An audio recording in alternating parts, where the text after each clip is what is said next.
Welcome to Almas Jacob live. मैं हूं Almas Jacob और आप देख रहे हैं what they don't tell you about Modi speech on new world order.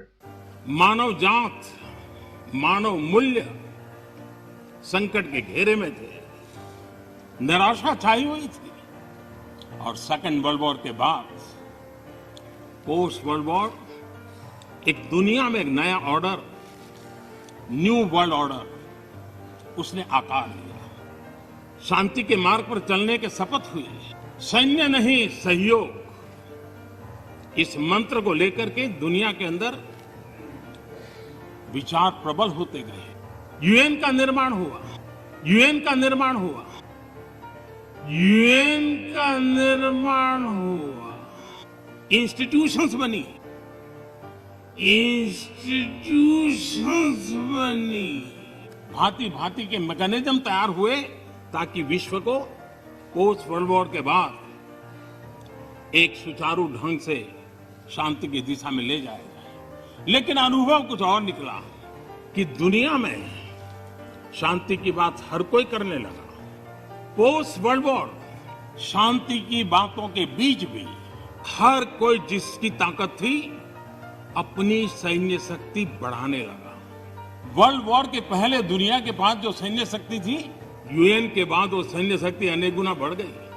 UN के बाद वो सैन्य शक्ति अनेक गुना बढ़ गई। छोटे मोटे देश भी सैन्य शक्ति की स्पर्धा में आने लग गए। शांति की चर्चा बहुत हुई, लेकिन हकीकत इस बात विश्व को स्वीकार करना होगा कि सैन्य शक्ति की तरफ बड़ी बड़ी ताकतें और पुरजोश चल पड़ी। बड़ी बड़ी ताकतें और पुरजोश चल पड़ी।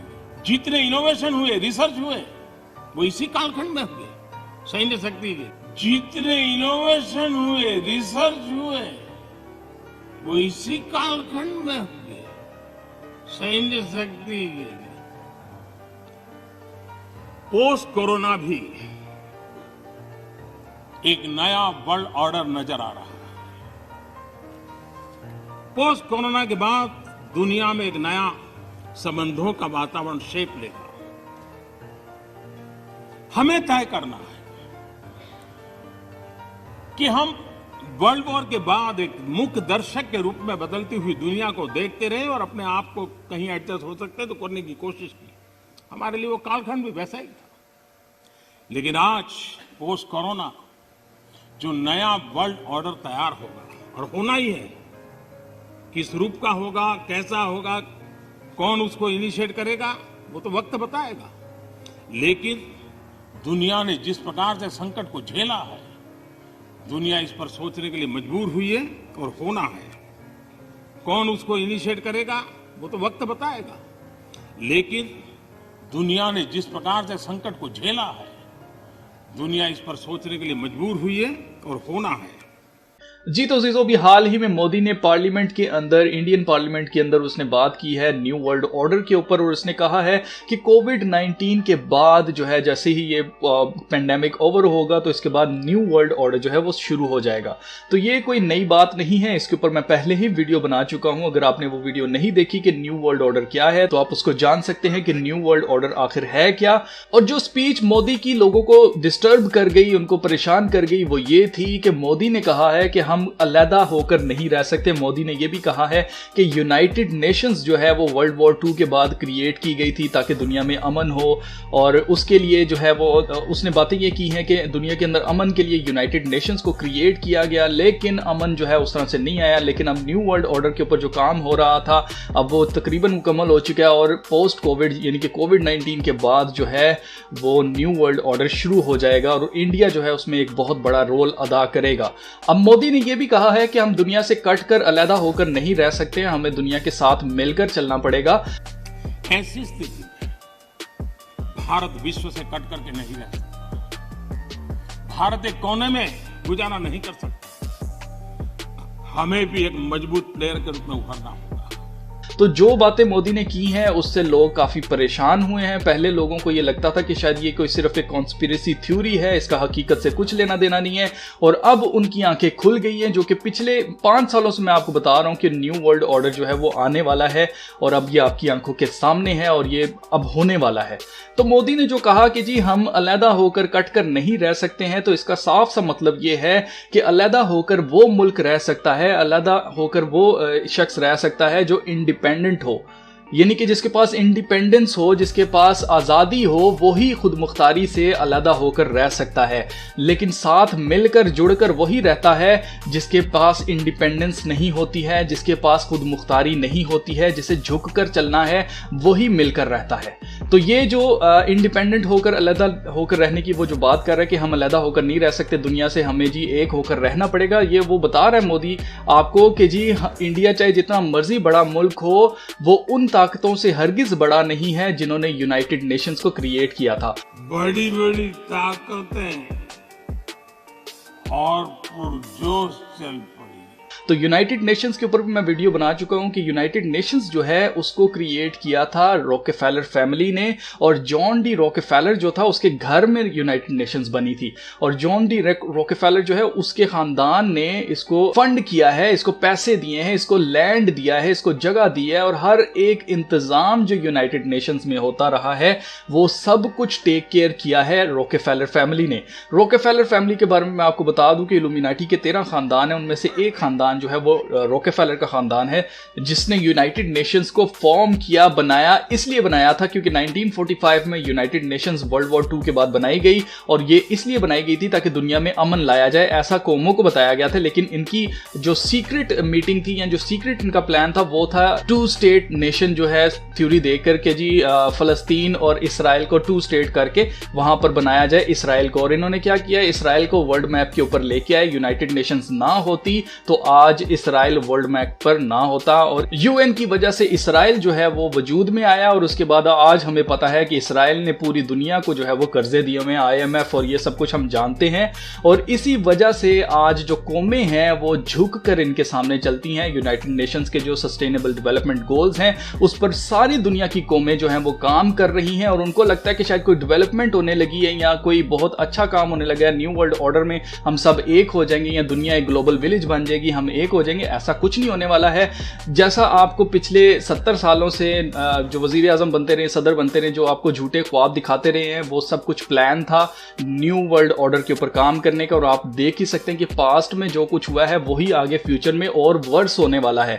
और जो लोग ये समझते हैं कि शायद न्यू वर्ल्ड ऑर्डर कोई बहुत पॉजिटिव चीज है, तो वो भी यहां पर ही है, मैं भी यहां पर ही हूं, तो आप खुद कहेंगे कि न्यू वर्ल्ड ऑर्डर के अंदर ज्यादतियां ज्यादा हो गई हैं, और ये आपकी आंखों के सामने होगा। और ये इसलिए होगा क्योंकि आहिस्ता आहिस्ता जो कौमें हैं वो अपनी इंडिपेंडेंस जो है उसको खोती जा रही हैं, यानी कि अपनी आज़ादी को खोती जा रही हैं, आज़ादी राय को खोती जा रही हैं, फ्रीडम ऑफ स्पीच जो है उसको खोती जा रही हैं, और आपकी खुद मुख्तारी जो है वो ख़त्म हो रही है। और अब जो भी यूएन के क्रिएटर्स हैं, जो ये न्यू वर्ल्ड ऑर्डर उनका जो ख्वाब था वो पूरा होता जा रहा है, और उनकी मर्जी जो है उसके ऊपर सारी कौमें अमल करेंगी। आप देखिए, आप देख सकते हैं कि दुनिया में कोविड आया और सारी कौमों ने लॉकडाउन किया, और आप देख ही सकते हैं कि कैसे दुनिया ने फॉलो किया। एक इंस्ट्रक्शन कहीं से आई है और पूरी दुनिया ने इसको फॉलो किया। उसके बाद फिर इंस्ट्रक्शन आई है कि जी अब इसकी वैक्सीन लगेगी, वो भी अब पूरी दुनिया फॉलो कर रही है। आप देख सकते हैं कि पूरी दुनिया में जो है वो ड्राइव्स चल रही हैं। इसी तरह आगे आगे चलकर वहां से ही आएंगे ऑर्डर्स, और लोगों को जो है आगे कबूल करने पड़ेंगे, और ये जो हुकूमतें हैं ये काम में लाएंगी इनके सारे प्लान्स को। न्यू वर्ल्ड ऑर्डर का ख्वाब कोई आज का ख्वाब नहीं है, इसके ऊपर बहुत पहले से काम हो रहा था। अगर आप $1 की बैक साइड पे देखें तो वहां पर एक पिरामिड बना हुआ है जो कि कंप्लीट नहीं है, और उसके ऊपर 1 आई ऑफ लूसीफर बनी है, उसके ऊपर लैटिन में एन्यूट कोएप्टिस लिखा हुआ है, नीचे नोवस ऑर्डर सेकुलम लिखा हुआ है। तो ये सब कुछ मैं आपको पहले बता चुका हूं कि ये उस बादशाहत को जो कि कंप्लीट नहीं हुई थी, उस प्लान को जो कि कंप्लीट नहीं हुआ था, जो कि नमरूद से शुरू हुआ था, और उसके बाद आगे चलकर आप देख सकते हैं कि मिस्र एक ऐसी बादशाहत बनी, दुनिया की पहली बादशाहत जो कि खुदा के खिलाफ थी। और यहाँ पर पिरामिड जो है वो इसीलिए बनाया गया है जो कि कंप्लीट नहीं है। वो इसीलिए यहाँ पर बनाया गया क्योंकि पहली बादशाहत जो खुदा के खिलाफ थी वो मिस्र की थी। और अगर हम देखें तो यहाँ पर कोई और भी निशान बनाया जा सकता था, कोई सितारा बनाया जा सकता था, कुछ भी बनाया जा सकता था, लेकिन यहाँ पर पिरामिड रखने का मकसद ये था कि वो ही बादशाहत जो पहले थी उसको और मजबूत करके दोबारा से दुनिया के सामने लाया जाएगा। अब लोगों को, कौमों को ऐसा लग रहा है कि जैसे इससे कोई डेवलपमेंट होने लगी है, ऐसा कुछ नहीं होने लगा है। ये सब प्लान जो है वो एंटी क्राइस्ट के लिए हो रहा है, मुखालिफ मसीह के लिए हो रहा है, जो कि यहूदियों का मसीह होगा और वो कहेंगे कि जी ये हमारा मसीह है, उसको मान लेंगे और वो बादशाह एक होगा जो कि रूल करेगा यरूशलेम से, इसराइल से और पूरी दुनिया को। जो वो ऑर्डर देगा और वो चीज़ें मुकम्मल की जाएंगी, उसके ऑर्डर्स पर काम किया जाएगा। उसके अलावा वो हर एक आज़ाद गुलाम, छोटे बड़े, अमीर गरीब, सब के ऊपर एक एक छाप करवाएगा। ये खुदा की प्रोफेसी है, खुदा के कलाम में, ये अपनी आंखों से आप होते हुए देखेंगे। जैसे खुदा के कलाम में लिखा हुआ है वही सब कुछ हमारी आंखों के सामने पूरा होता जा रहा है। और ये न्यू वर्ल्ड ऑर्डर जो है ये बेसिकली उसी की बादशाहत है, क्योंकि एक ही हुकूमत, एक ही बादशाह, एक ही करेंसी, एक ही रिलीजन,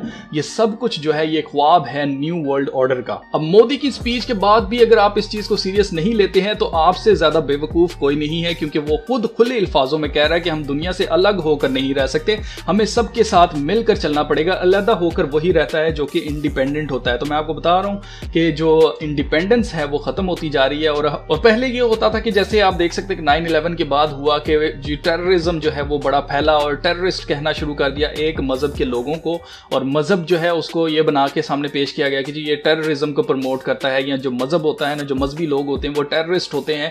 वो चीज़ पहले इन्होंने पेश की और उससे क्या हुआ कि मजहबी लोगों को टेररिस्ट की नज़र से देखा गया। और अब जो है वो बिल गेट्स कह रहा है, नया टर्म यूज़ कर रहा है, एनवायरमेंटल टेररिस्ट।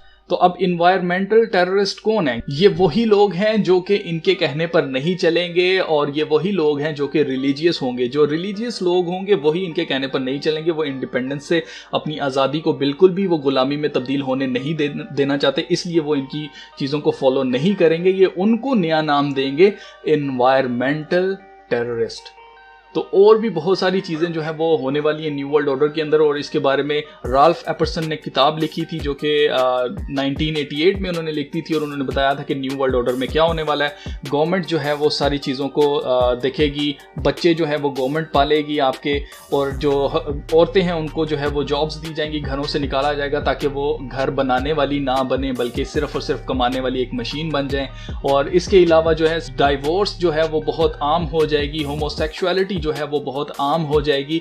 तो ये सब कुछ जो है वो न्यू वर्ल्ड ऑर्डर के प्लान्स हैं जो कि 1988 में राल्फ एपर्सन ने अपनी किताब में लिख दिया था। वही सब कुछ हमारी आंखों के सामने पूरा होता जा रहा है। इसके अलावा अगर आपके लिए नया कॉन्सेप्ट है, बिल्कुल आपको नहीं पता कि न्यू वर्ल्ड ऑर्डर क्या है, तो उसके लिए आप ये वीडियो जरूर देखें। इसमें मैंने एक्सप्लेन किया है कि न्यू वर्ल्ड ऑर्डर आखिर है क्या और इससे क्या होने वाला है आगे दुनिया में। तो अगर आप वो वीडियो देखेंगे तो आपको समझने में आसानी होगी। तो चलिए फिर मिलते हैं नेक्स्ट वीडियो में, तब तक अपना बहुत सारा ख्याल रखिएगा। खुदा हाफिज।